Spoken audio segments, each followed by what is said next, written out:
diadakan di Desa Wolojo ini.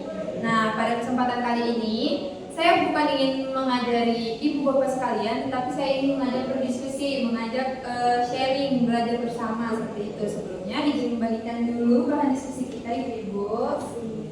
Silakan dibaca ya ibu. Nah, bahan diskusi yang ingin saya diskusikan bersama bapak ibu di sini yaitu mengenai strategi untuk menangani kekurangan pakan hijauan pada saat musim kemarau dengan apa ibu-ibu? Silase. Nah, sebelumnya ibu-ibu sudah tahu apa itu silase? Tidak.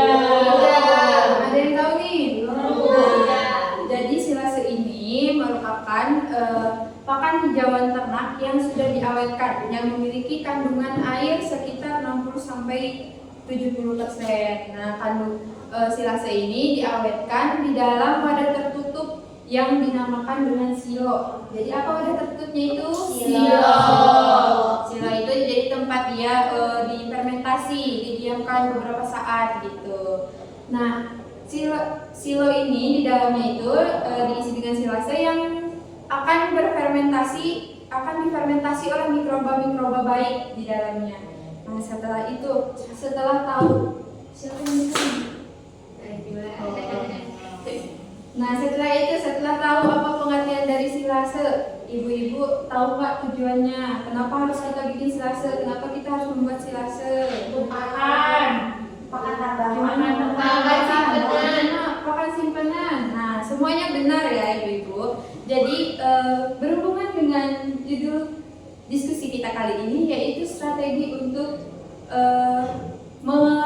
mengatasi kekurangan pakan hijauan pada saat kemarau. Jadi pada saat kemarau, silase ini digunakan ketika kekurangan pakan hijauan. Tujuannya yaitu untuk penyimpanan pakan hijauan pada saat musim hujan. Hijauannya melimpah kan pada saat musim hujan. Banyak sekali gitu. Nah, bisa dimanfaatkan dengan cara dibuat silase. Yang dimana ketika nanti saat musim kemarau, saat rumput tidak ada, susah rumput untuk ternak kita dapat menggunakan silase tersebut gitu setelah diawetkan dari pada saat musim hujan.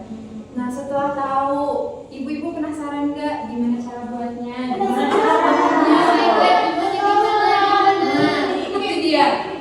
Kita akan bahas cara pembuatan dari silase ini. Yang pertama kita harus menyiapkan alat dan bahannya. Alat yang pertama itu ada silo. Tadi apa silo? Tempat penyimpanan. Betul sekali. Keren ibu-ibu semuanya. Tepuk tangan. Nah, silo. Yang kedua itu ada chopper. Tahu chopper? Tahu.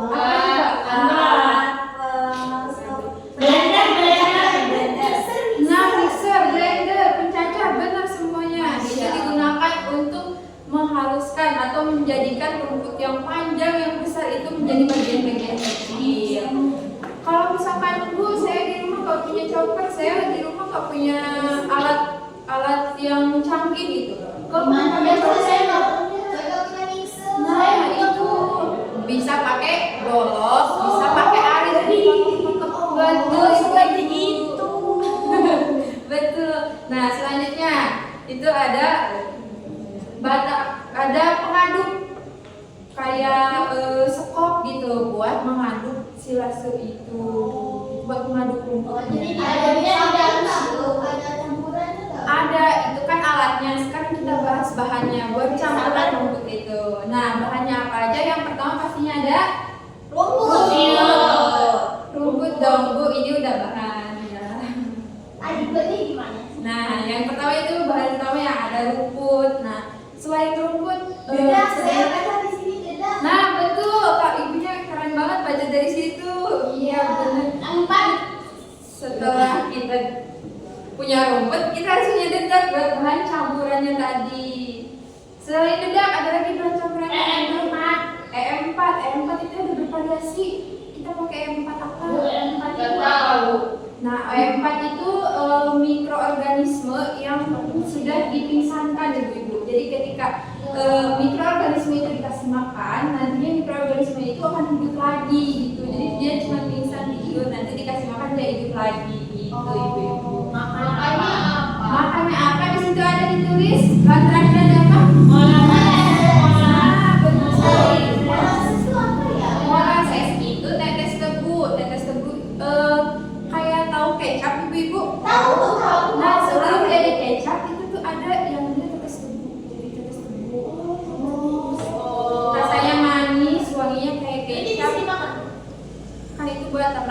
Kita kan makanya kecap aja gitu. Oh, iya. Maaf ya, Bu. Kecap aja itu buat nafsu. Nah, udah jadi bahan-bahannya tadi udah ada rumput, dedak, E4 nya gunakan yang peternakan ya ibu-ibu karena E4 itu ada yang untuk pertanian juga. Nah, yang terakhir itu ada molasses bahan-bahannya.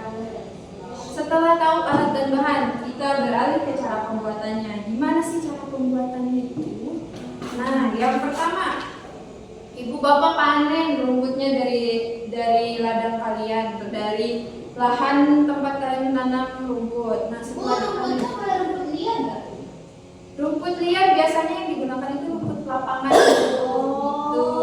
Rumput yang pendek-pendek segini kan. Oh iya, saya Nah, tahu. iya itu. Nah, setelah rumput itu dipanen, rumputnya itu dicacah tadi pakai chopper, pakai golok, pakai arit, apapun itu yang penting ukurannya itu biasanya 3 sampai 5 cm. Nah, setelah dicacah, rumputnya itu dijemur sebentar supaya layu, dilayukan gitu ya rumputnya. Nah, setelah rumputnya layu ini baru rumputnya bisa diproses. Gimana prosesnya? Itu pertama siapin alas terpal. Nah, alas terpalnya ini diletakkan tadi rumput yang telah dilayukan, baru itu ditambah dedak. Sebanyak apa sih dedaknya gitu? Masa harus numpahin 1 ember gitu? Enggak ya ibu-ibu. Jadi pertamanya itu kita ukur dulu, timbang dulu si rumputnya itu ada berapa kilo ya. Nah, udah tahu rumputnya berapa kilo, dedak yang kita masukin itu sebanyak 3% dari bobot si rumput tadi. Jadi misal rumputnya 10 kilo, berarti dedaknya itu sekitar 3 kiloan gitu. Ditabur ya ibu dedaknya. Nah, setelah dedaknya ditabur, kita buat larutan. Kira-kira air, pakai air gak usah terlalu banyak, mungkin 1 sampai 2 liter ya ibu.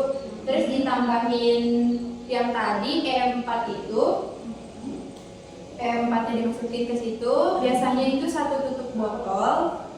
Nah, terus itu ditambahin makanannya. Makanan E4 tadi apa? Makanan mekanismenya? Molasses. Molasses. Nah, ditambahin molasses, terus dilarutkan, aduk sampai tercampur. Nah, setelah dicampur larutannya itu diciprat-cipratin ke rumput sama dedak yang tadi udah kita sebar di terpal.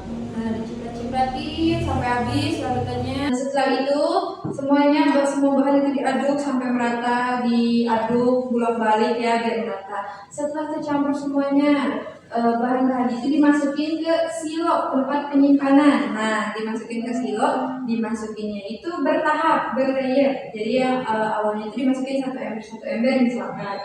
Nah, ember pertama masuk dipadatin gitu. Terus ember kedua dan selanjutnya sampai semuanya habis. Nah, selanjutnya itu silonya itu ditutup rapat. Ada yang tahu gunanya ditutup rapat? Biar nggak masuk jamur. Tidak jamur. Biar nggak masuk hewan. Biar nggak masuk Biar nggak hewan. masuk air. Biar nggak masuk air. Biar dimakan sama peternaknya. Biar dimakan sama peternaknya gagalnya gitu. Nah, jadi gunanya itu yang tadi benar semua, dan kegunaan utamanya itu mikroorganisme yang ada di E4 tadi bakalan hidup, bakalan berkembang ketika kondisi anaerob. Tahu kondisi anaerob? Nggak udara. Kedap udara, betul sekali. Kondisi anaerob itu kondisi di mana tidak ada sirkulasi udara masuk ataupun keluar pada suatu tempat seperti itu. Nah, setelah semuanya dimasukkan, ditutup, disimpan berapa lama? 2 hari. 2 hari. Bentar banget ya Bu. 1 tahun sampai 1 tahun. 1 hari. Seminggu. Ada lagi 2 minggu. Ada lagi Sebulan. disimpannya itu minimal 3 minggu ya. 3 minggu masa simpannya itu. Terus setelah 3 minggu baru kita lihat silase itu jadi atau belum. Nah, ibu penasaran kan bentuk silase itu gimana? Cara melihat silase itu bagus apa enggak gimana gitu kan? Belum tahu. Nah, bisa kita lihat di sini silase yang baik, bentuk silase yang baik itu kayak gini. Dimulai dari warnanya itu hijau ke kuningan. Bentar, saya mau izin ke warna-warnanya dulu ya. Iya boleh, terima kasih Bu, sudah jadi. Nah setelah warnanya hijau kekuningan, kadar asamnya itu kadar pH-nya itu ada di kadar asam. Ada yang tahu kadar pH asam itu berapa? Tahu Bu. Nah dijawab sama Ibu Tuti tadi, kadarnya itu 3 sampai 4 seperti itu. Nah setelah itu selain warna dan kadar pH, ada juga teksturnya itu tidak berjamur dan juga tidak berlendir seperti itu. Nah setelah tahu ini ada pertanyaan dari ibu-ibu semuanya. Ibu kira-kira ternak saya suka nggak? Nah bisa dipastikan ternaknya itu suka, tapi harus dengan pemberian yang bertahap. Jadi nggak bisa langsung awalnya full rumput terus tiba-tiba diganti jadi full silase, itu nggak bisa ya ibu, kasihan ternaknya karena kan silase ini juga asam gitu ya. Jadi harus bertahap, kayak minggu pertama cuma sedikit dikasih silasenya, minggu kedua setengah-setengah antara silase sama rumput, minggu ketiga bisa lebih banyak silase, dan seterusnya itu bisa silase semuanya seperti itu ibu. Nah ada lagi? Ibu saya mau tanya Bu, Iya. kan tadi seragatnya harus dipadutin ya Bu? Iya. Nah kalau misalnya saya nggak sengaja nggak padut itu gimana? Nah Maksudnya gimana? biasanya itu kalau penyimpanannya itu nggak padat, ada rongga udara yang tadi mikroorganismenya, bakterinya itu nggak tumbuh, nggak berkembang, jadinya biasanya silasenya itu busuk atau nggak berlendir kayak gitu. Iya. Iya. Ada lagi ibu-ibu? Bu. Nah karena dirasa cukup, setelah pemaparan materi dan juga diskusi kita pada kali ini saya rasa cukup. Saya akhiri ibu-ibu, terima kasih semuanya. Wassalamualaikum warahmatullahi wabarakatuh.